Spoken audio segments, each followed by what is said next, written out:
Diduga berkendara dalam kondisi mabuk, seorang pengendara sepeda motor ditemukan tewas usai terjatuh ke sungai.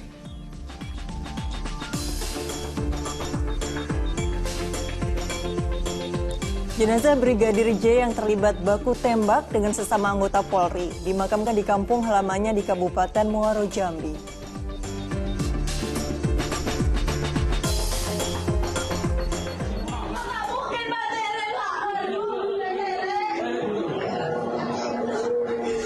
Tergiur dengan perhiasan yang dikenakan tetangganya, seorang siswi SMP di Kabupaten Sampang, Jawa Timur, nekat membunuh bocah berusia 7 tahun.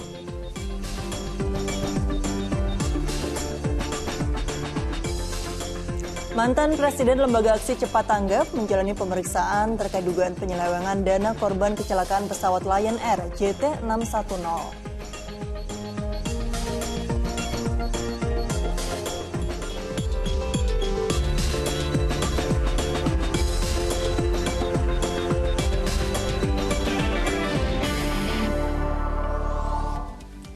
Halo, selamat pagi. Senang sekali saya Asran Syadinul Cinta kembali menjumpai Anda pagi hari ini, hari Selasa 12 Juli 2022. Sekarang lagi udah siaran lagi sama Cinta nih. Kemana aja Cinta? Iya, habis liburan ya. Habis liburan. Cuti kemana? Cuti pulang kampung aja. Pulang kampung aja, seru nampaknya. Dan pemirsa, sambil menemani Anda yang nampaknya lagi bikin sarapan ataupun sedang bersiap-siap untuk ke kantor, ada informasi apa nih Cinta? Iya, dari informasi pertama ada kecelakaan maut yang terjadi di Jalan Lintas Sumatera hingga mengakibatkan 2 orang penumpang meninggal dunia di lokasi kejadian. Sementara di Kota Bau-Bau, Sulawesi Tenggara, diduga mabuk, seorang pengendara motor menabrak deker jalan hingga terhempas dan jatuh di Sungai Liabuku. Setelah 4 jam pencarian dengan menyusuri sungai, jenazah Laabu ditemukan tak bernyawa setelah terjebur dan terbawa arus sungai Liabuku, Kota Bau-Bau, Sulawesi Tenggara. Tim Basarnas dan warga setempat berjibaku mengevakuasi korban dari derasnya arus sungai.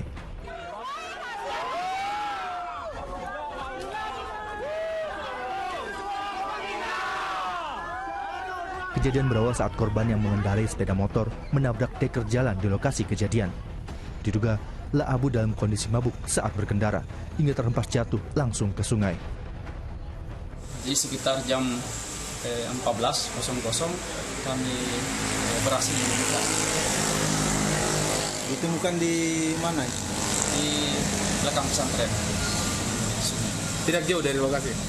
Tidak jauh dari lokasi.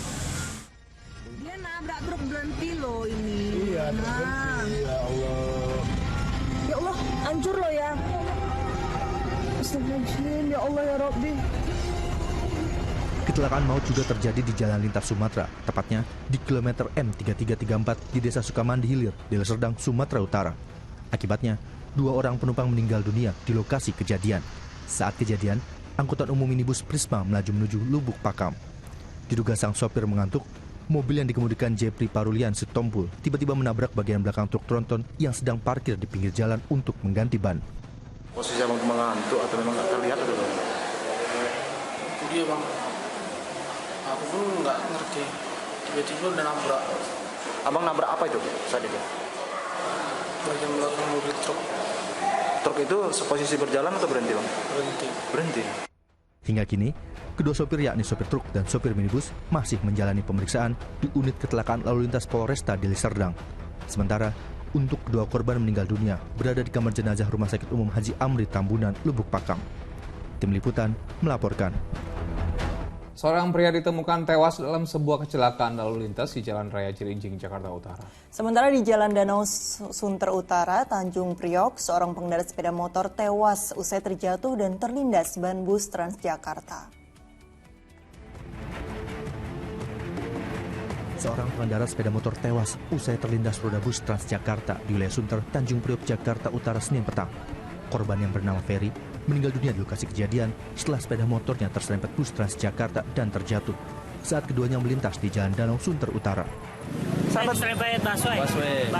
Dari arah mana ke mana bang? Dari arah sono, dari arah ke Kelapa Gading ke arah Lamer Blok A. Blok A. Persis di bawah halte busway Sunter Mall. Namun, Kericuan sempat terjadi saat korban akan dibawa menggunakan mobil ambulans, lantaran seorang oknum warga mencoba menghalangi proses evakuasi. Seorang pria yang belum diketahui identitasnya diamankan di mobil polisi setelah diduga ikut terlibat dalam kericuhan. Belum diketahui pasti penyebab keributan tersebut. Sementara, bus Transjakarta yang terlibat kecelakaan telah lebih dahulu diamankan polisi dan diserahkan ke Direktorat Gakum Lantas Polda Metro Jaya untuk dimintai keterangan. Sementara itu, seorang pria pengendara sepeda motor tergeletak tak bernyawa di lajur kiri ruas Jalan Raya Cilincing arah Tanjung Priok. Bagian kepala korban luka berat, diduga terlindas roda kendaraan. Sementara, helm dan sepeda motornya juga mengalami kerusakan. Dari identitas dirinya diketahui, korban bernama Agus Kartiwa, 33 tahun, warga Koja, Jakarta Utara. Tidak ada saksi yang melihat peristiwa kecelakaan itu. Petugas Laka Lantas Jakarta Utara yang tiba di lokasi kejadian membawa jasad korban ke Rumah Sakit Cipto Mangunkusumo untuk divisum. Muhammad Subadri Arifki melaporkan dari Jakarta. Jenazah korban kecelakaan terbakarnya mobil pick-up disambut histeris keluarga di Kabupaten Indramayu, Jawa Barat pada Senin malam. Korban yang menjadi supporter timnas Indonesia meninggal di lokasi kejadian usai kendaraan yang ditumpangi bersama sang suami terbakar.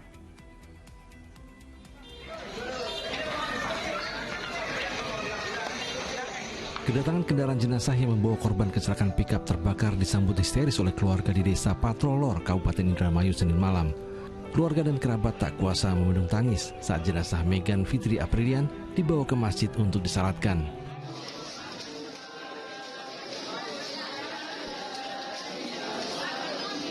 Jenazah Megan Fitri Aprilian langsung dimakamkan di tempat pemakaman umum desa setempat.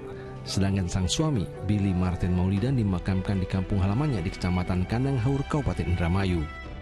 Info dari pihak keluarga almarhumah Megan untuk suaminya, atas permintaan dari keluarga suaminya dimakamkan di wilayah Kecamatan Kandang Haur.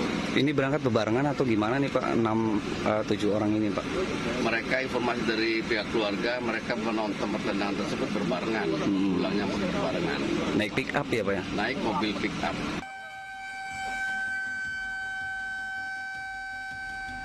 Pasangan suami istri Megan dan Billy bersama 5 teman-temannya mengalami kecelakaan di Pantura, Pamanukan, Subang. Pickup yang ditumpanginya oleng dan menerjang median jalan hingga terbakar. 4 orang tewas dan 3 lainnya terluka. Saat peristiwa terjadi, para korban dalam perjalanan pulang menuju Indramayu usai menyaksikan laga timnas di Bekasi, Jawa Barat. Untuk mengungkap penyebab pasti kecelakaan, polisi melakukan tempat kejadian perkara. Maruli Habibi melaporkan dari Indramayu, Jawa Barat. Mabes Polri terus mendalami insiden baku tembak 2 anggota Polri di rumah dinas Kadif Propam di Duren 3, Jakarta Selatan. Sementara jenazah Brigadir J yang terlibat baku tembak dimakamkan di kampung halaman di Kabupaten Muaro, Jambi. Beginilah suasana di rumah duka Brigadir J, seorang anggota BRIMOB yang tewas dalam insiden baku tembak dengan sesama anggota Polri di rumah dinas pejabat Polri Duren 3, Pancoran, Jakarta Selatan. Rumah duka di Desa Sukamakmur, Kabupaten Muaro Jambi pun dipenuhi kerabat yang melayat. Di rumah bapak yang tempatnya majikannya itu Dirjen Ferdi Sambo. Dirjen Ferdi Sambo itu ada adu tembak. Tembakan ada di sini, dekat leher sini, terus di sini, terus di sini. Usai disemayamkan di rumah duka, jenazah Brigadir J kemudian dimakamkan Senin siang. Sementara, dalam keterangan pers yang disampaikan Senin malam, Kepala Biro Penerangan Polri, Brigjen Pol Ahmad Ramadan mengatakan insiden baku tembak terjadi pada Jumat lalu.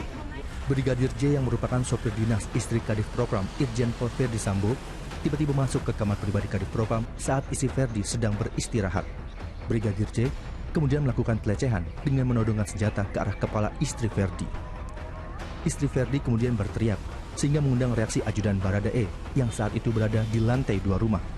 Mendengar teriakan dari ibu, maka Barada E yang saat itu berada di lantai atas menghampiri ya. Dari atas tangga yang kurang lebih jaraknya dengan Brigadir J kurang lebih 10 meter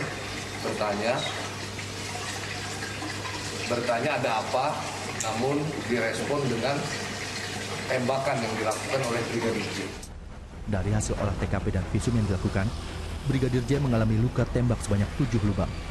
Saat ini, kasus tersebut diselidiki Polres Jakarta Selatan dan Divpropam Polri. Sementara Baradae, statusnya masih saksi dan menjalani pemeriksaan. Tim Liputan melaporkan. Aksi pengendara motor mengacungkan pistol kepada seorang pria ramai jadi perbincangan. Keributan dua pengendara sepeda motor itu terjadi di tengah kemacetan arus lalu lintas di Jalan Raya Bekasi Cakung, Jakarta Timur.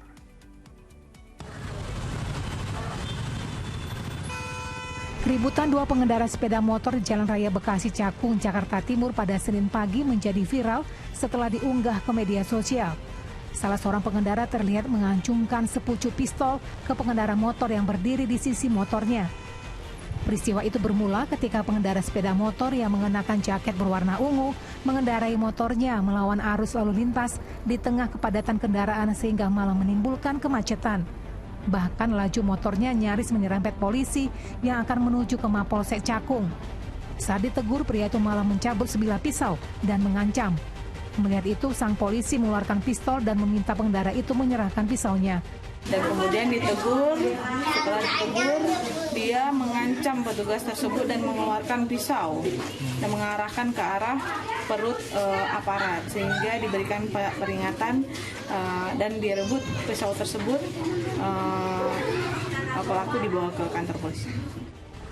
Untuk mendalami motif karyawan swasta itu membawa pisau dan melakukan pengancaman di jalan raya, polisi masih memeriksanya di Mapolsek Cakung.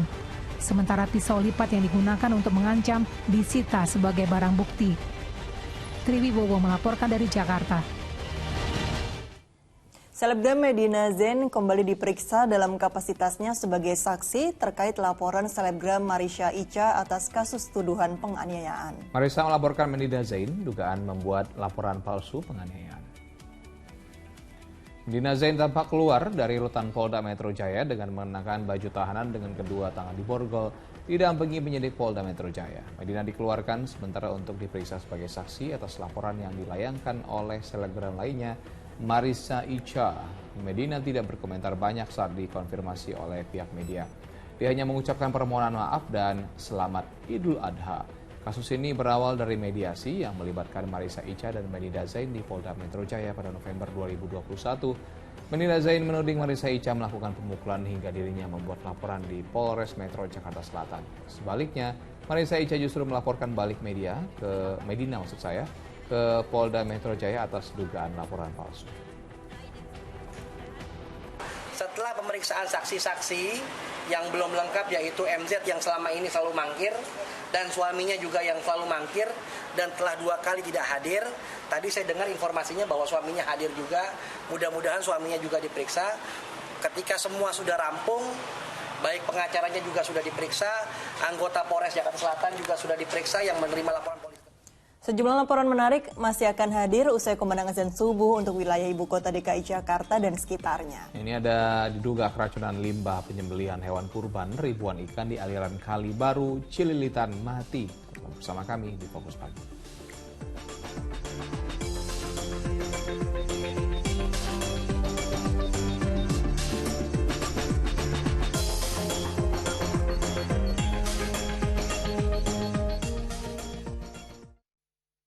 Selamat menjalankan ibadah sholat subuh untuk warga di DKI Jakarta dan sekitarnya. Ya, kita lanjutkan informasi di pagi hari ini. Keributan antara sejumlah PKL dengan belasan Satpol PP terjadi di Tegal, Jawa Tengah. Sementara di Jakarta, petugas Satpol PP menertibkan pedagang kaki lima yang berjualan di atas trotoar untuk dipindahkan ke lokasi binaan.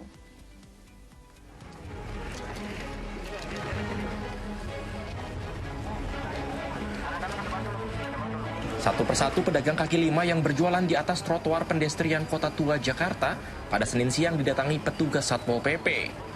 Para pedagang diminta untuk tidak lagi berjualan di atas jalur pejalan kaki, serta diminta untuk pindah ke 2 lokasi binaan yang sudah ditentukan oleh pemerintah Provinsi DKI Jakarta. Relokasi para pedagang kaki lima ini sebagai upaya penataan tempat wisata Kota Tua. 2 lokasi ini tidak ujuk-ujuk muncul, tapi ini sudah melalui proses pembahasan yang lama, sebetulnya 6-5 bulan yang lalu. Kami sudah diskusi dengan seluruh pemangku kepentingan, bahkan kami libatkan juga para PKL, sehingga mengerucut pada 2 kembali kepada Lovin, Kota Intan, kemudian Gedung Cipta Niaga. Namun cara yang dilakukan Pemprov DKI Jakarta ini dinilai tidak menguntungkan para pedagang. Tempat berjualan di lokasi binaan sepi, serta jaraknya cukup jauh dengan area wisata Kota Tua.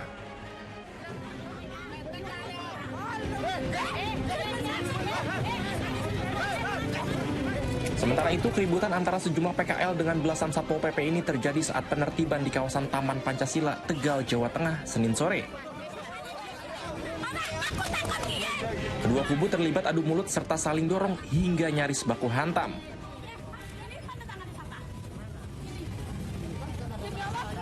Kericuhan bermula saat para PKL mempertanyakan larangan berjualan di kawasan Taman Pancasila. Mau dibangun monggo, semakin bagus Kota Tegal kita senang. Tapi kan pikirkan rakyat kecil, pikirkan dampaknya yang PKL yang lagi digusur. Jangan semena-mena. Di kawasan Pancasila ini ya sesuai perwal tersebut tidak diperbolehkan adanya aktivitas berjualan dari masyarakat ya. Terutama di tempat masuk seperti trotoar dan jalan. Para PKL terus menolak larangan berjualan di kawasan Taman Pancasila. Karena Pemkot Tegal juga dianggap pedagang tidak menyediakan lahan baru sebagai solusinya. Tim Liputan melaporkan. Aksi pengeroyokan sekelompok pemuda yang diduga bagian dari geng motor terhadap 2 pengunjung warung mie terekam kamera pengawas. Tanpa alasan jelas, para pelaku yang diperkirakan berjumlah 20 orang langsung menghujani kedua korban dengan pukulan.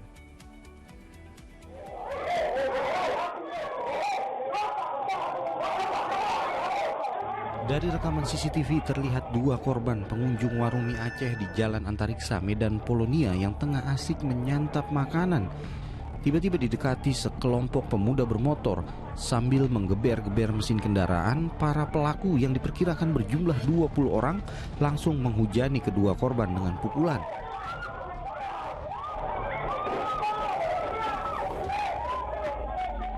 Keduanya sempat melawan, namun tak berdaya karena kalah jumlah. Sementara para pengunjung maupun rekan korban lainnya berupaya menghindar dari serangan. Usai melihat korbannya terkapar tak berdaya, para pelaku menghentikan serangan lalu meninggalkan lokasi kejadian. Ada pengunjung makan, tiba-tiba masuk ke sekelompok pemuda dengan mengendarai sepeda motor, kurang lebih ada sekitar 20 orang, langsung masuk ke dalam, langsung memukul si pengunjung. Habis itu selang berapa menit aja langsung bubar lagi mereka. Saat ini kedua korban tengah mendapatkan perawatan medis, sementara kasus penyerangan dalam penyelidikan Mapolsek Medan Baru. Dari informasi yang beredar menyebutkan beberapa pelaku telah ditangkap petugas kepolisian beberapa jam setelah pengeroyokan. Tuti Alawiyah Lubis melaporkan dari Medan, Sumatera Utara. Kita ke informasi selanjutnya, penyembelihan hewan kurban di Mampang, Jakarta Selatan diwarnai insiden. Seekor sapi kurban yang hendak disembelih mengamuk dan menyeruduk 5 orang warga.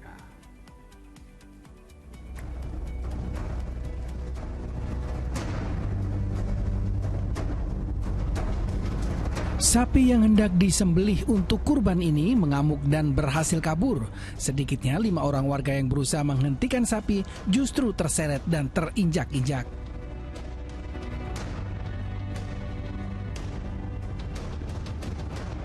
Peristiwa yang terjadi di Jalan Bangka 5, Mampang, Jakarta Selatan itu menyebabkan 5 orang terluka. Salah satu korban adalah anak-anak yang masih berusia 6 tahun. Anak itu menderita luka ringan. Udah saya tahan terus sekuat maksimal saya mungkin, itu sampai saya kepleset itu kena darah, makanya mau nggak mau saya lepas jadinya. Nah di situ udah nabrak berapa orang, Bang? Ya kalau untuk dilatih sih anak kecil sama orang dewasa lah, tapi sih juga ini alhamdulillah sih anak kecilnya nggak terlalu parah. Setelah ditangkap kembali, sapi selanjutnya disembelih dan dagingnya dijadikan kurban untuk warga sekitar. Johan Teruna melaporkan dari Jakarta. Antusias warga untuk mendapatkan daging kurban sangat tinggi. Ya, di sejumlah daerah warga bahkan mengantre sejak pagi untuk mengambil daging kurban yang sudah disembelih oleh panitia kurban.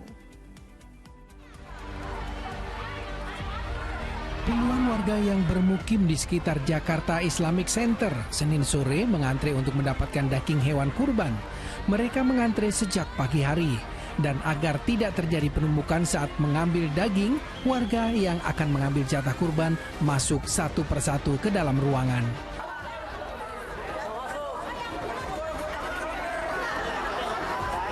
Di Jakarta Islamic Center pada Hari Raya Idul Adha ini, 26 ekor sapi dan 10 ekor kambing dipotong sebagai hewan kurban. Kendati sebagian dari warga datang secara spontanitas, namun panitia sudah mengantisipasi hal tersebut, sehingga masing-masing warga mendapatkan jatah 1 kantong daging seberat 1 kilogram. Kemarin kan ada yang udah dipotong, ada yang belum. Jadi kemarin mah udah saya masak, udah habis. Jadi di Islamik yuk pada ngantri. Jadi saya ikut-ikutan ke sini. Memang sebetulnya kupon udah kita serahkan. Memang ini ada bagaimanapun selalu ada yang spontanitas. Maka spontanitas kita juga membuat kebijaksanaan untuk tetap dibagikan kepada mereka. Kita setiapkan antara 400 sampai 500 kantong. Sementara itu, antrian untuk mendapatkan daging hewan kurban juga terjadi di halaman Masjid Mujahidin Merauke, Papua pada Senin siang. Ratusan orang mengantri sejak pagi, padahal pembagian daging kurban baru dimulai pada pukul 1 siang. Sebagian warga datang sejak pagi karena khawatir tidak mendapatkan daging kurban, meski panitia kurban sudah membagikan kupon sebanyak 1.000 lembar.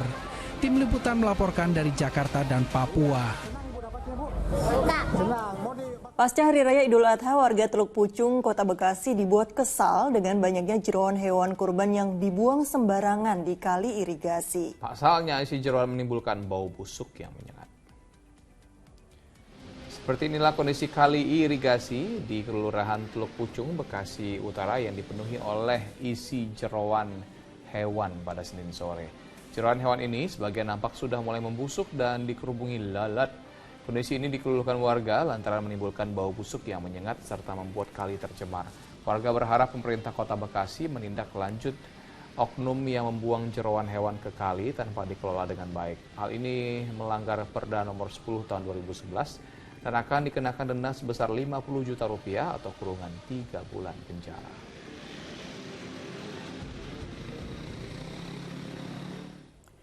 Fenomena matinya ribuan ikan di aliran Kali Baru Cililitan kembali terjadi. Diduga ikan yang didominasi jenis sapu-sapu itu mati akibat keracunan limbah penyembelihan hewan kurban.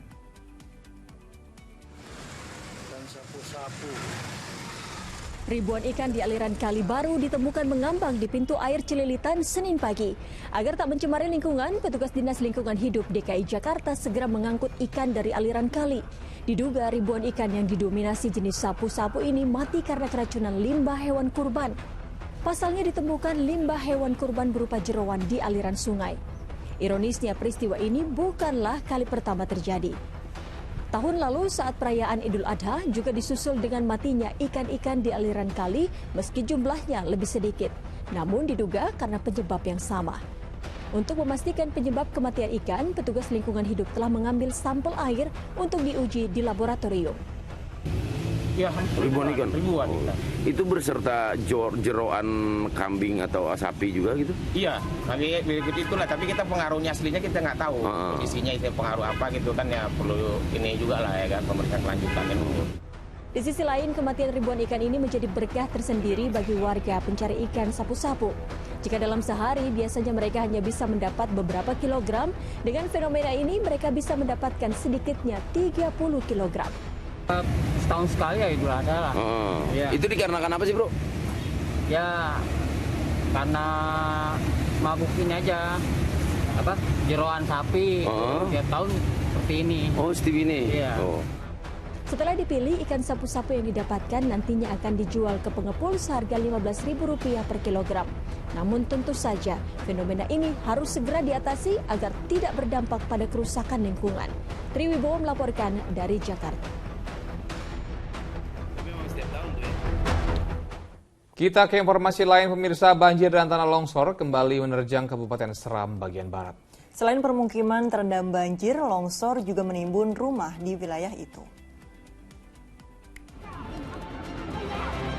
Salah satu lokasi yang diterjang banjir dan tanah longsor di Kabupaten Seram bagian barat Maluku adalah Desa Kamarian, Kecamatan Kairatu. Bahkan Senin siang ketinggian banjir di desa itu mencapai setengah meter. Bukan saja menyebabkan banjir, hujan deras juga menyebabkan tanah longsor. Bahkan material longsor juga menimbun beberapa rumah. Waktu ada di hari Pak langsung longsor dari gunung, pukul badan tembok kamar mandi Pak, langsung tutup badan kamar mandi sama Pak, langsung yang langsung kose-kose semua Pak. Kita mohon mungkin ada harapan dari pemerintah untuk lihat kita meninjau Pak langsung tembok sabaran kamar mandi Pak. Meski tidak menimbulkan korban jiwa, namun tanah longsor menyebabkan kerugian mencapai puluhan juta rupiah. Juri Samaneri melaporkan dari Kabupaten Seram bagian barat, Provinsi Maluku. Banjir juga menerjang Kabupaten Maluku, Tengah Maluku, pemirsa. Ya, akibatnya puluhan rumah terendam banjir setinggi 1 meter.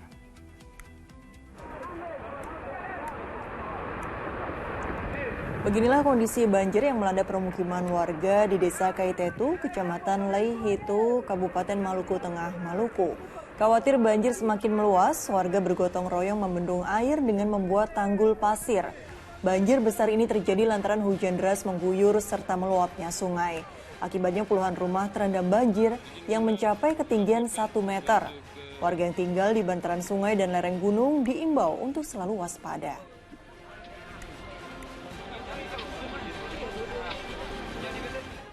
Hanya di Sungai Asahan saat bermain bersama teman-temannya, seorang bocah 9 tahun ditemukan tewas oleh tim SAR gabungan di Pantai Bunga, Tanjung Alam, Asahan. Ibu korban jatuh pingsan sesaat mengetahui anaknya ditemukan tak bernyawa.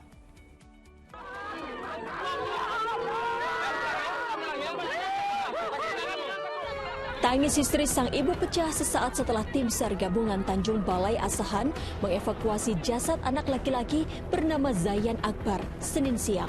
Bocah berusia 9 tahun itu dilaporkan hilang Minggu 10 Juli 2022 saat bermain di Sungai Asahan bersama 5 orang rekannya.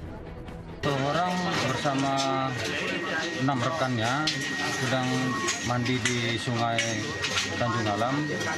Niatnya main-main sambil mengambil tutup kulkas ya. Alhasil dia bersama rekan-rekannya naik di atas tutup kulkas, tetapi tutup kulkasnya terbalik dan si korban terbawa arus sungai. Tim SAR yang melakukan operasi pencarian selama lebih dari 8 jam menemukan korban dalam keadaan meninggal dunia Senin siang sekitar 50 meter dari titik awal kejadian. Jasad korban langsung dibawa ke rumah duka untuk dimakamkan. Tuti Alawi Lubis melaporkan dari Asahan, Sumatera Utara. Seorang mahasiswa yang tenggelam di Pantai Bangsal, Kabupaten Lombok Timur, Nusa Tenggara Barat, akhirnya ditemukan dalam kondisi tak bernyawa. Sebelumnya korban terseret arus saat sedang mandi bersama rekan kampusnya. Jenazah Arif Rahman, seorang mahasiswa berusia 22 tahun asal Desa Wanasaba, Kabupaten Lombok Timur, Nusa Tenggara Barat, akhirnya ditemukan tim SAR gabungan yang dibantu masyarakat setempat. Jasad Arif ditemukan mengapung pada Minggu sore di sekitar Pantai Bangsal Desa Korleko setelah 2 hari pencarian oleh tim Basarnas dan BPBD setempat. Korban sebelumnya dilaporkan hilang terseret arus saat sedang mandi bersama 6 rekan satu kampusnya pada Jumat lalu dan baru ditemukan 2 hari kemudian. Dugaan sementara, korban kurang mahir berenang sehingga tidak bisa menyelamatkan diri saat terseret ombak pantai menghanyutkan tubuhnya. Untuk pencariannya tadi tim kami melakukan penyisiran sekitar 6 jam dan korban ditemukan pada pukul 11.35 dalam keadaan meninggal dunia. Karena keluarga menolak divisum, petugas langsung membawa korban ke rumah duka untuk dimakamkan. Riyadi Sulhi melaporkan dari Kabupaten Lombok Timur, Nusa Tenggara Barat. Tergiur dengan perhiasan yang dikenakan tetangganya, seorang siswi SMP di Kabupaten Sampang, Jawa Timur nekat membunuh bocah berusia 7 tahun. Fokus Pagi segera kembali bersama Asran Syadi.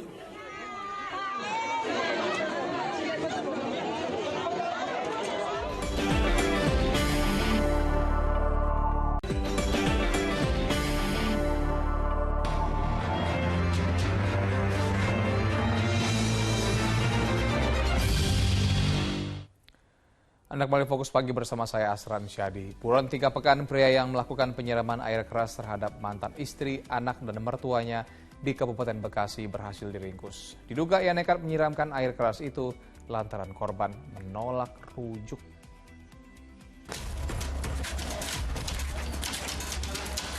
Rezi Saputra alias Kenzi berjalan kesakitan saat digelandang ke kantor polisi. Kaki kanannya terluka akibat diterjang timah panas petugas karena mencoba kabur saat akan ditangkap.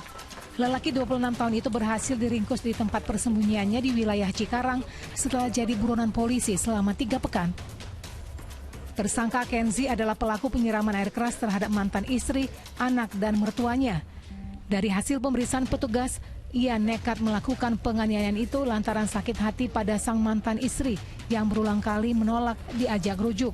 Pencariannya cukup lumayan pelik, berusaha melarikan diri ketika dilakukan penangkapan, maka terhadap tersangka dilakukan tembakan tegas terukur. Akibat perbuatannya, tersangka terancam hukuman maksimal 12 tahun penjara. Tiduran apa gimana? Peristiwa penyiraman air keras itu terjadi di rumah korban di Kampung Jagawana, Kecamatan Sukatani, Kabupaten Bekasi 20 Juni 2022 lalu. Ketiga korban disiram air keras saat sedang tidur. Akibatnya mereka menderita luka bakar hingga 50% di bagian wajah, tangan, dan kaki. Hingga kini mantan istri dan anaknya itu masih dirawat di rumah sakit. Sementara kondisi mertuanya sudah membaik dan sudah pulang ke rumah. Muabar melaporkan dari Kabupaten Bekasi, Jawa Barat.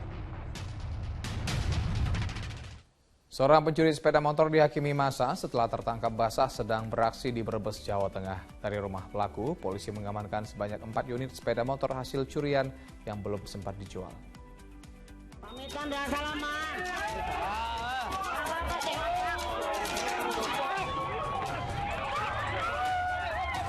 Inilah video amatir yang merekam detik-detik pencuri sepeda motor di Desa Langkap, Kabupaten Brebes, Jawa Tengah, diamankan petugas Polsek Bumiayu. Sebelumnya, pelaku sempat menjadi bulan-bulanan warga. Dari masyarakat itu misalnya menunggu, begitu ada orang yang mau ngambil sepeda motor, akhirnya ditanya, saat itu tidak mengaku, tapi lama kemudian hanya orang bertanya dari kepala desa, pamong desa, dan warga, sehingga dia mengaku bahwa telah mengambil sepeda motor yang dekat dengan TKP. Pelaku yang diketahui bernama Nanang ternyata sudah beberapa kali mencuri sepeda motor. Dari rumah pelaku, polisi mengamankan sebanyak 4 unit sepeda motor hasil curian yang belum sempat dijual, serta 1 sepeda motor milik pelaku. Kini, Kepolisian Polsek Bumiayu terus mengembangkan aksi pencurian sepeda motor guna mengungkap pelaku lain termasuk penadah barang hasil curian. Atas perbuatannya, tersangka harus mendekam di sel tahanan Mapolsek Bumiayu dan terancam hukuman 9 tahun penjara. Sugihartono melaporkan dari Brebes, Jawa Tengah. Polisi menetapkan 5 orang sebagai tersangka yang berperan menghalangi polisi dalam menangkap MSAT, pelaku pencabulan santriwati di sebuah pondok pesantren di Jombang. Polisi menduga perlawanan dari para simpatisan MSAT sengaja digerakkan. 5 orang simpatisan MSAT yang sudah ditetapkan sebagai tersangka ini hingga kini masih terus diperiksa. 5 yang ditangkap dalam upaya jemput paksa MSAT dari kediamannya di sebuah pondok pesantren di Jombang. Dalam pemeriksaan, kelima tersangka mempunyai peran yang berbeda. Dari para tersangka, polisi mengamankan barang bukti berupa pistol airsoft gun, drone, dan alat komunikasi 2 arah. Tak hanya itu, sebuah sepeda motor dan 1 mobil juga turut diamankan. Kedua kendaraan ini digunakan tersangka untuk menabrak petugas. Pasal yang kita kenakan adalah pasal 19 Undang-Undang TPKS, yakni barang siapa dengan sengaja menghalangi, merintangi, mencegah, menggagalkan tindakan kepolisian maupun penuntut dalam penyidikan ataupun dalam penuntutan dapat dipidana penjara 5 tahun. Sebelumnya, upaya aparat kepolisian Polda Jatim mengamankan DPO kasus dugaan pencabulan santriwati yang merupakan anak seorang pengasuh pondok pesantren di Jombang kerap gagal lantaran adanya pengadangan ratusan santri. Drama penggeledahan untuk menangkap tersangka pun berlangsung sulit dan menegangkan. Hingga akhirnya tersangka MSAT menyerahkan diri ke polisi.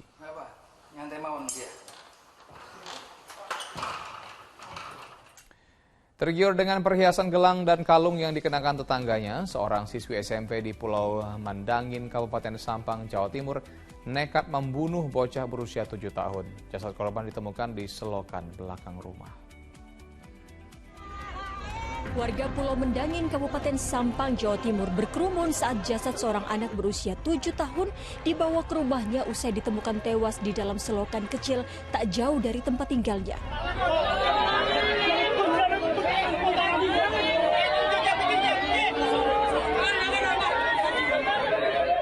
Bocah perempuan itu ditemukan tewas 1 hari setelah dilaporkan hilang oleh keluarganya. Diduga korban meninggal akibat pukulan benda tumpul di kepala. Tak hanya itu, ditemukan pula luka bekas jeratan pada lehernya. Ironisnya, terduga pelaku adalah seorang bocah perempuan yang duduk di bangku SMP. Warga yang geram langsung menggeruduk rumah pelaku. Beruntung polisi tiba di lokasi dan mengamankannya. Rupanya motif pembunuhan didasari keinginan bocah SMP yang telah ditetapkan sebagai tersangka itu untuk menguasai gelang dan kalung yang dikenakan korban.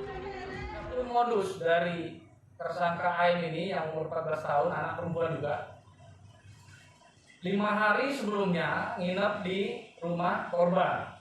Kemudian melihat korban menggunakan gelang dan anting, ada keinginan untuk memiliki perhiasan tersebut. Rencananya polisi akan melakukan pemeriksaan kejiwaan kepada tersangka. Pasalnya pembunuhan dilakukan dengan cara yang sadis. Selain menganiaya dengan batu, tersangka juga menjerat leher korban. Salina Wali melaporkan dari Sampang, Jawa Timur. Seorang bocah berusia 12 tahun di Makassar, Sulawesi Selatan tewas dianiaya di atas kapal laut lantaran dituding mencuri telepon genggam. Keluarga korban menuntut agar seluruh pelaku ditangkap, apalagi tuduhan pencurian tidak bisa dibuktikan.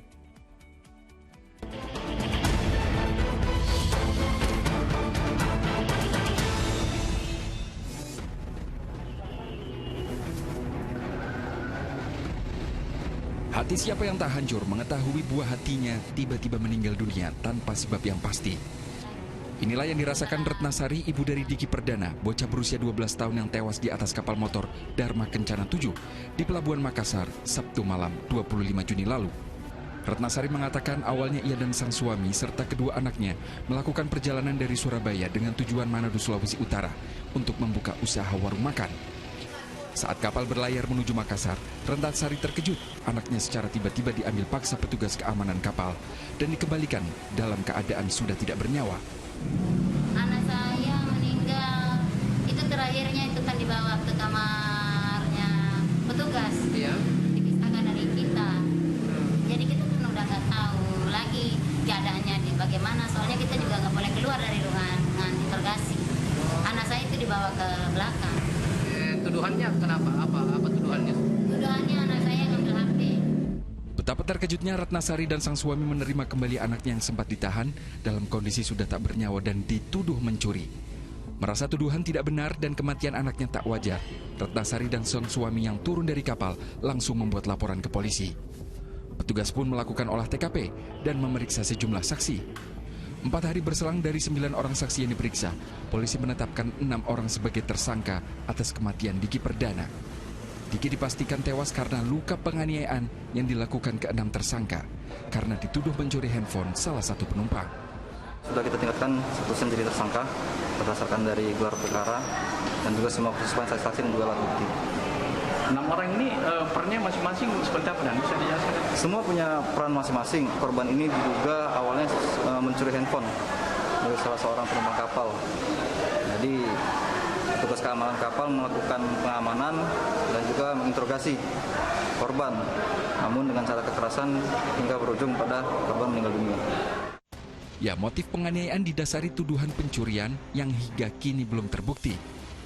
Handphone yang diduga dicuri disebut milik salah satu penumpang yang disebut-sebut merupakan pejabat dari Lembaga Pemasyarakatan Terbuka kelas 2B Kendal, Jawa Tengah. Kalau untuk motif pencurian sendiri, Bang, bagaimana? Apa sudah terbukti atau bagaimana? Sampai sekarang untuk barang bukti handphone itu belum ditemukan. Jadi memang belum bisa kita pastikan bahwa korban ini memang mencuri. Memang Bang, yang punya handphone siapa Bang sebenarnya, Bang? Kalau yang punya handphone itu salah seorang penumpang kapal. Untuk barang bukti yang disita polisi diantaranya sebuah selang yang digunakan untuk menganiaya korban. Bila benar terbukti bersalah, para tersangka dijerat pasal 80 tentang perlindungan anak dengan ancaman penjara selama 20 tahun. Tim Liputan melaporkan. Nekat berbisnis narkoba, seorang montir kendaraan di Kabupaten Sumbawa, Nusa Tenggara Barat diringkus polisi. Polisi temukan puluhan paket sabu disembunyikan di suku cadang kendaraan saat bengkel milik tersangka digeledah.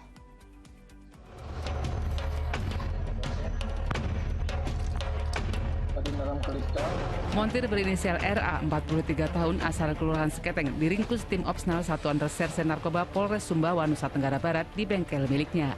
Ia disergap saat keluar hendak mengantarkan pesanan narkoba jenis sabu-sabu. Selain menangkap pria itu, polisi juga menyita 33 paket sabu-sabu seberat 14 gram siap edar dan telepon genggam sebagai barang bukti. Penggerebekan dilakukan polisi atas laporan masyarakat yang resah karena pelaku kerap bertransaksi narkoba di bengkel motor miliknya. Ia mengaku berbisnis narkoba karena kecanduan dan tergiur keuntungan yang diperoleh. Ternyata dari hasil penyelidikan kami membenarkan bahwa di alamat yang bersangkutan atau alamat tersebut benar adanya diduga adanya penyalahgunaan dan transaksi narkoba dan melakukan penangkapan serta penggeledahan badan terhadap terduga. Tersangka dijerat Undang-Undang RI Nomor 35 Tahun 2009 tentang narkotika dengan ancaman hukuman minimal 5 tahun penjara. Riyadi Sulhi melaporkan dari Sumbawa, Nusa Tenggara Barat. Diduga menerobos palang pintu perlintasan kereta, seorang pengendara sepeda motor tewas tertabrak kereta. Informasi selengkapnya bersama Nurul Cinta sesaat lagi.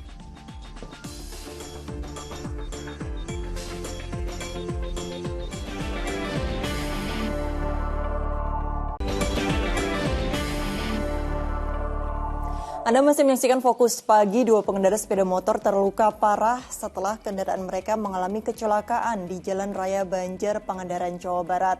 Kedua sepeda motor itu bertabrakan saat berada di tikungan. Anggota Satlantas Polresta Banjar bersama sejumlah warga mengevakuasi korban kecelakaan lalu lintas yang terjadi di Jalan Raya Banjar, Pangandaran, Jawa Barat. Kedua korban yang sama-sama mengendarai sepeda motor mengalami patah tulang di bagian kaki. Mereka dilarikan ke Rumah Sakit Umum Daerah Banjar.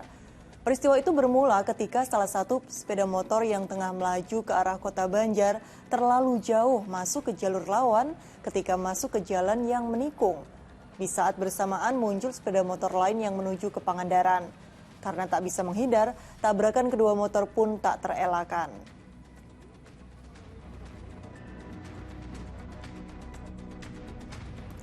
Diduga menerobos palang pintu perlintasan kereta di Bintaro Permai Pesanggerahan, Jakarta Selatan, seorang pengendara sepeda motor tewas tertabrak kereta.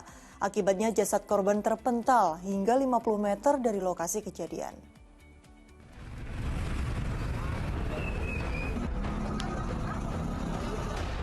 Warga seketika berkumpul usai mengetahui seorang pengendara motor tewas tertabrak kereta komuter lain di perlintasan kereta Bintaro Permai, Jakarta Selatan. Kejadian berawal saat korban menerobos pintu perlintasan kereta yang sudah ditutup. Naas pada saat bersamaan kereta komuter lain dari arah Kebayoran menuju Pondok Ranji melintas. Akibatnya korban terpental sejauh 50 meter dari lokasi tabrakan. Posisi palang udah ditutup. Nah, jadi orang itu lewatnya lewat palang ditutup, dia lewat ujung. Jadi kita udah berhentiin. Dia masuk, akhirnya ketabrak. Korban tewas dengan luka parah di bagian kepala dan badan. Jenazahnya dibawa ke Rumah Sakit Fatmawati untuk diotopsi. Sementara sepeda motor milik korban dibawa ke unit Laka Lantas Wilayah Jakarta Selatan. Johan Teruna melaporkan dari Jakarta. Mantan Presiden Lembaga Aksi Cepat Tanggap atau ACT kemarin menjalani pemeriksaan selama 12 jam oleh tim penyidik Bareskrim Mabes Polri. Pemeriksaan terkait dugaan penyelewengan dana korban kecelakaan pesawat Lion Air JT610. Diperiksa selama 12 jam oleh tim penyidik Bareskrim Polri, Ahyudin, mantan Presiden Yayasan Kemanusiaan Aksi Cepat Tanggap atau ACT, menjelaskan soal dugaan penyelewengan dana bantuan korban kecelakaan pesawat Lion Air JT610 pada tahun 2018 silam. Ahyudin menegaskan dana Corporate Social Responsibility atau CSR yang diberikan Boeing kepada ACT adalah untuk pengadaan fasilitas umum, bukan untuk ahli waris korban kecelakaan pesawat.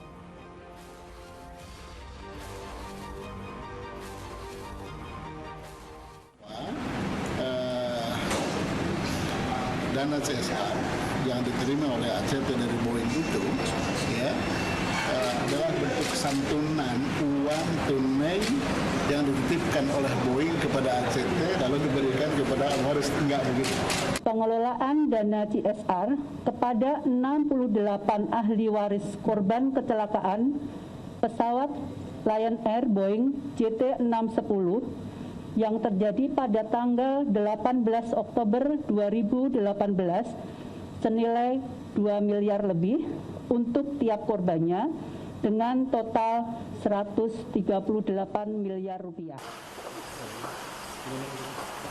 Siaan Yayasan Aksi Cepat Tanggap atau ACT Ibnu Hajar juga kembali menjalani pemeriksaan secara maraton oleh penyidik Direktorat Tindak Pidana Ekonomi Khusus Bareskrim Polri. Pemeriksaan Ibnu Hajar baru berakhir pukul 2 dini hari tadi, setelah dimulai sekitar pukul 1 Senin siang. Pada pemeriksaan kedua ini, Ibnu mengaku masih dimintai keterangan seputar legalitas dan struktur Yayasan ACT. Penyidik belum menyentuh persoalan dugaan penyelewengan dana kemanusiaan.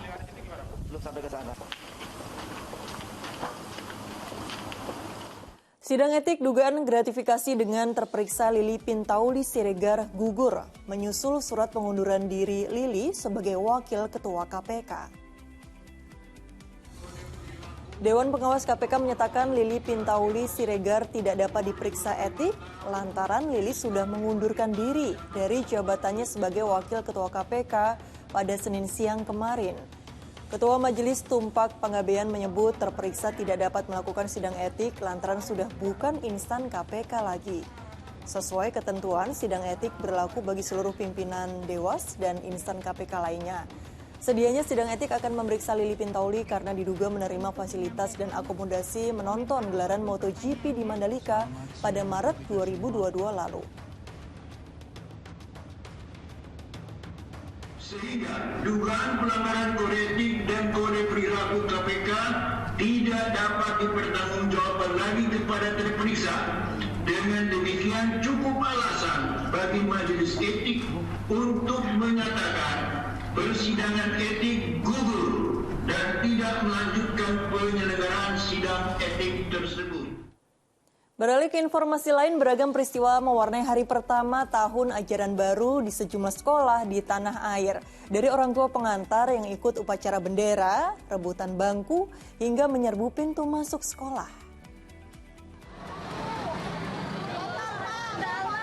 Ratusan orang tua siswa ini menyerbu pintu masuk SD Negeri 01 Kenari Senen, Jakarta Pusat. Mereka tanpa antusias mengantar anak-anak mereka di hari pertama masuk sekolah. Orang tua yang kebanyakan ibu-ibu ini rela meninggalkan pekerjaan rumah tangga lantaran khawatir anak mereka menangis atau bingung saat mengikuti proses pembelajaran. Di hari pertama, para siswa belum diwajibkan untuk belajar, melainkan hanya melakukan pengenalan lingkungan sekolah. Di SD Negeri Ngalian 01 Semarang, sejumlah orang tua ikut upacara bendera di belakang barisan anak-anak mereka. Bahkan ada pula orang tua yang masuk hingga ruang kelas karena khawatir anak-anaknya akan menangis. Seperti siswa ini, menangis karena takut saat mengikuti hari pertama masuk sekolah. Ia pun harus dibujuk oleh orang tuanya. Di hari pertama, orang tua masih diperbolehkan mengantar anak-anak mereka hingga ruang kelas. Sementara di SD Negeri 01 Samudra Kulon, Banyumas, para orang tua siswa mengantarkan anaknya sejak subuh. Sebagian orang tua bahkan sudah langsung masuk kelas untuk memilih tempat duduk bagi anak-anak mereka. Jika tak datang lebih awal, mereka takut tidak kebagian bangku paling depan. Semakin menurunnya jumlah kasus COVID-19 di tanah air membuat pemerintah menetapkan sekolah tatap muka kembali berjalan normal dengan protokol kesehatan ketat. Tim Liputan melaporkan. Kita beralih ke informasi lain. Terhitung sejak tanggal 10 Juli 2022, harga gas LPG non-subsidi naik Rp2.000 per kilogram. Hal ini berdampak buruk pada pedagang eceran di ibu kota dan daerah yang mengalami penurunan omset. Sejak tanggal 10 Juli 2022, Pertamina resmi menaikkan harga gas non-subsidi 5,5 kg dan 12 kg. Kenaikan harga sebesar Rp2.000 per kilogram imbas dari perkembangan harga minyak dan gas dunia. Itu berarti harga gas LPG non-subsidi 12 kg akan naik sebesar Rp24.000, sedangkan ukuran 5,5 kg akan alami kenaikan sebesar Rp11.000. Akibat naiknya harga, para pemilik agen mengaku omset penjualan kian menurun. Warga pun enggan membeli gas non-subsidi karena harganya makin meroket. Jauh banget penurunannya, jauh ya, nggak kayak kemarin-kemarin. Sekarang gas naik ya, belum ada yang beli, dari pagi sampai sekarang belum ada yang beli, dua-duanya gitu. Tak hanya di Jakarta, imbas naiknya harga gas LPG juga membuat penjual LPG eceran kian merugi di Palu, Sulawesi Tengah. Bahkan naiknya harga yang sudah terjadi sejak sebulan lalu juga diikuti dengan langkanya stok gas. Kosong semua itu, Mbak?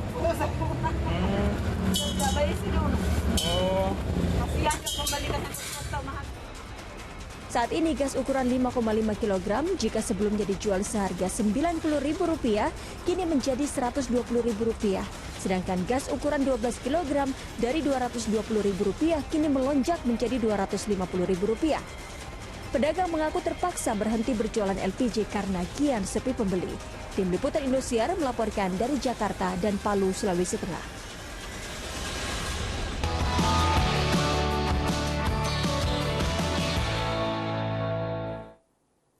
Pasca Idul Adha, harga cabai di Pasar Tulang Bawang Lampung justru semakin melonjak. Harga cabai naik drastis dibanding sebelum Lebaran Kurban yang masih di kisaran Rp90.000 per kilogram. Harga cabai merah keriting di Pasar Tulang Bawang pada Senin pagi telah mencapai Rp175.000 per kilogram. Kenaikan terjadi karena minimnya pasokan dari agen akibat banyak petani gagal panen. Melonjaknya harga cabai hingga 100% ini membuat pedagang merugi karena omsetnya menurun drastis. Sementara itu bagi konsumen yang ingin membeli cabai terpaksa harus mengurangi jatah pembeliannya.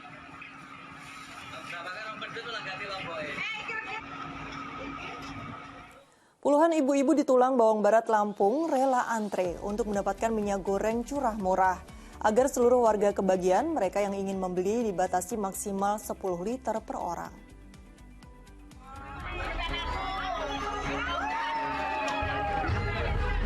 Warga yang didominasi oleh ibu-ibu ini rela antri membeli minyak goreng curah murah yang digelar di Desa Indraloka 2, Tulang Bawang Barat, Lampung, Senin siang. Warga antusias karena harga minyak di tempat ini lebih murah dibandingkan di warung yang masih di kisaran Rp18.000 per liter. Minyak goreng curah ini dijual Rp14.000 per liter. Pembelian dibatasi paling banyak 10 liter per orang dan harus menyerahkan fotokopi KTP. Penjualan minyak goreng murah ini hasil kerjasama aparatur desa dengan sebuah perusahaan pengelola minyak goreng curah.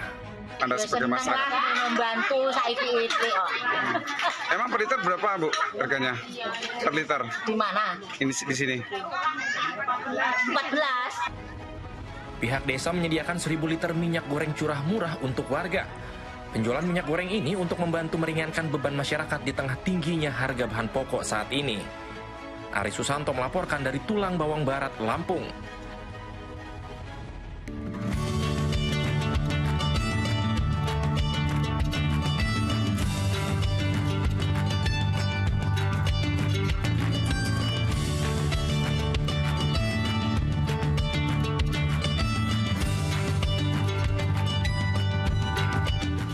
Puluhan ekor ternak warga di Kecamatan Sindang, Kabupaten Indramayu mati secara misterius.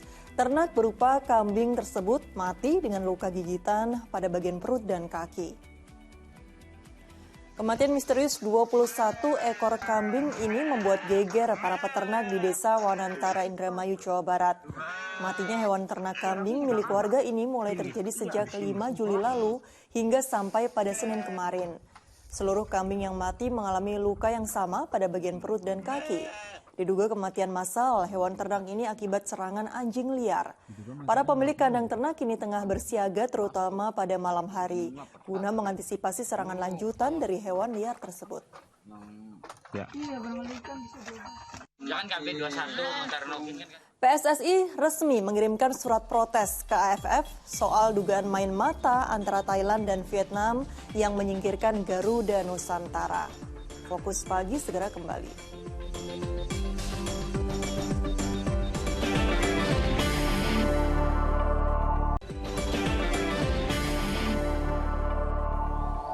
Terima kasih Anda masih menyaksikan Fokus Pagi bersama saya Nurul Cinta. Dan saya Asran Syadi. Pemirsa, kita ke informasi ibadah haji. Hari kedua tasyrik jemaah haji masih lakukan lempar jumrah di 3 pilar di Komplek Jamarat Mina, Arab Saudi. Ya, ibadah haji sudah mulai memasuki fase akhir dan rencananya proses pemulangan jemaah haji Indonesia mulai 14 Juli mendatang. Ratusan ribu jemaah haji masih melakukan rangkaian rukun haji untuk melempar jumroh di hari kedua tasyrik atau 12 Zulhijjah. Tampak jemaah berbondong-bondong sambil menggunakan payung guna menghindari sengatan matahari yang terik menuju kompleks Jamarat di Mina. Suhu dilaporkan saat ini rata-rata 43 derajat Celcius. Jemaah melontar jumroh untuk 3 pilar ula, pusta, dan akobah masing-masing 7 kerikil yang telah disiapkan sebelumnya saat bermalam di Musdalifah. Bagi jemaah yang mengambil pilihan nafar awal pada 12 Zulhijjah akan bergerak keluar dari Mina sebelum terbenamnya matahari. Sedangkan jemaah nafar sani masih akan bermalam di Mina hingga hari ini tanggal 13 Zulhijjah. Setibanya di Mekah dari Mina, jemaah haji selanjutnya akan menjalani rukun haji yakni tawaf ifadah mengelilingi Ka'bah dan sa'i di Masjidil Haram. Ibadah haji kini sudah mendekati fase akhir yang akan dilanjutkan dengan proses pemulangan jemaah haji Indonesia ke tanah air pada 14 Juli mendatang. Rangkaian ibadah berikutnya, jemaah akan melakukan rukun haji, yaitu tawaf ifadah dan sa'i di Masjidil Haram. Beberapa hari ke depan, kepadatan aktivitas jemaah akan bergeser di Masjidil Haram. Sehingga pemerintah Indonesia mulai mengoptimalkan petugas sektor khusus untuk bersiap di posnya masing-masing guna memberikan pelayanan dan penjagaan kepada jemaah yang sedang menjalani tawaf ifadah dan sa'i. Sementara itu, kabar duka datang dari keluarga jemaah haji asal Magetan, Jawa Timur yang meninggal dunia saat lempar jumrah. Iya, ini jemaah sempat mendapat pertolongan medis namun nyawanya tak tertolong. Kabar duka meninggalnya Karno, jemaah haji asal desa Gunungan, Kartoharjo, Magetan diterima keluarga. Karno berangkat haji bersama sang istri dan sebelumnya tidak memiliki riwayat penyakit. Diduga kelelahan, korban dilaporkan jatuh pingsan saat lempar jumroh. Meski sempat dilarikan ke rumah sakit, namun takdir berkata lain.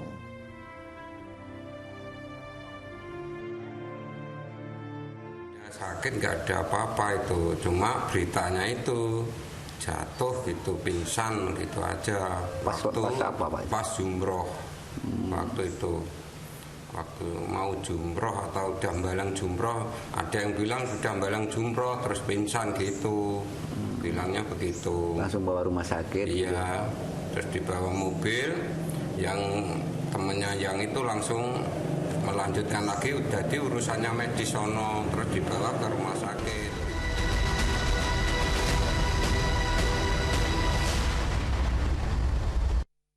Sekarang kita beralih ke semifinal Piala Presiden 2022. Arema FC memastikan satu tempat di partai puncak usai mengalahkan PSIS Semarang dengan skor 2-1. Kemenangan itu mengantarkan Singoedan melaju ke final dengan keunggulan agregat 4-1.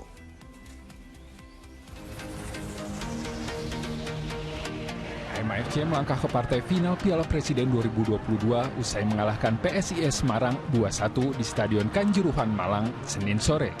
Tampil di hadapan 30.000 pendukungnya yang memadati stadion, Arema justru mendapat tekanan terlebih dahulu.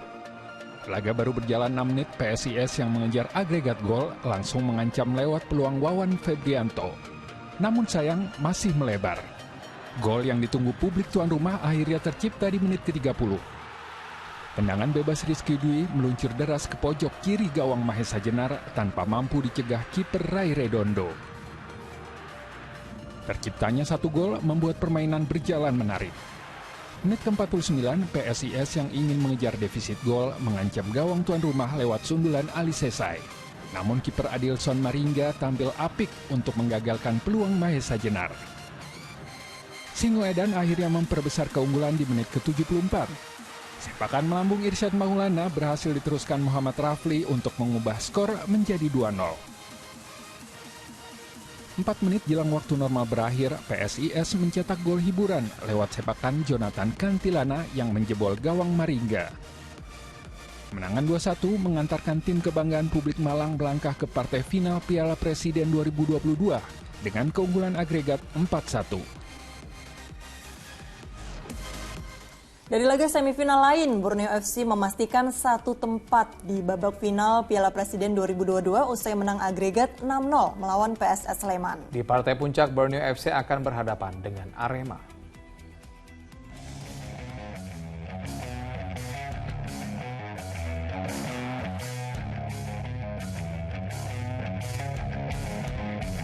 Borneo FC berhasil melaju ke partai final Piala Presiden 2022 usai mengalahkan PSS Sleman dengan skor 4-0 di Stadion Segiri Samarinda Senin malam.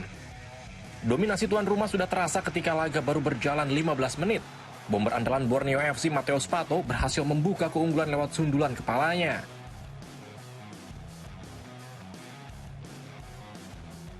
Bermain terus menekan, Pesut Eta menggandakan keunggulan pada menit ke-46 lewat kaki Stefano Lillipali.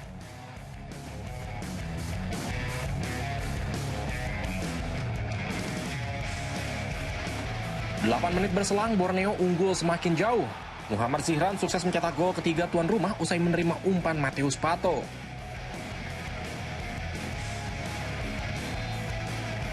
Pesta gol Borneo FC ditutup Diego Michel yang memanfaatkan kemelut di muka gawang PSS Sleman. Skor 4-0 bertahan hingga laga usai. Dengan hasil ini, Borneo FC lolos ke final Piala Presiden 2022 dengan unggul agregat 6-0. Di partai puncak, Borneo FC akan berhadapan dengan Arema FC, yang sekaligus menjadi ulangan final Piala Presiden 2017 lalu. Tim Liputan melaporkan.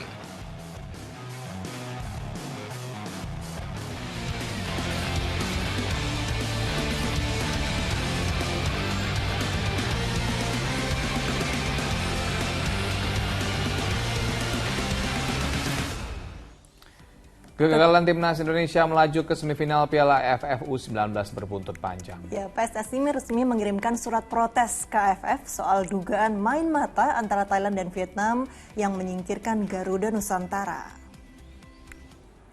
Meski unggul selisih gol, timnas Indonesia gagal melaju ke babak semifinal Piala AFF U19 setelah kalah head-to-head dari Thailand dan Vietnam. Kegagalan itu membuat Ketua Umum PSSI Muhammad Iryawan kecewa terhadap permainan 10 menit terakhir laga Thailand dan Vietnam. Keduanya seakan enggan saling menyerang dan membuat skor 1-1 bertahan, sekaligus menyingkirkan timnas Garuda Nusantara. PSSI akhirnya resmi mengirimkan surat protes kepada AFF. Kita ingin ajukan ke AFF, protes kita adalah berkaitan dengan fair play yang terjadi permainan antara Vietnam melawan Thailand yang kita lihat 10 menit terakhir terutama, dan memang di tengah-tengah juga demikian, ada bola yang di tengah terus berputar-putar, tapi yang kelihatan adalah di menit 86 ya, 84 kalau nggak salah ya, itu hanya berputar pasing-pasing di sekitar. Laporan tadi menutup perjumpaan kita di Fokus Pagi kali ini. Tetap kencangkan protokol kesehatan dan saksikan info terkini cegah corona hanya di video unduh aplikasinya sekarang. Ya, dan ayo dukung operasi katarak, hernia, donor darah dan hitan gratis bagi warga tidak mampu di sejumlah tempat di Indonesia. Sampaikan kepedulian Anda melalui rekening BCA di nomor 162-633-8888 atas nama Yayasan Pundi Amal Peduli Kasih. Kepedulian kita, harapan mereka. Usai Fokus Pagi, jangan lewatkan untuk menyaksikan program Mega Series Panggilan. Wakil tim Rahasia bertugas, saya Asran Syadi. Saya Nurul Cinta, pamit undur diri. Selamat pagi. Sampai jumpa.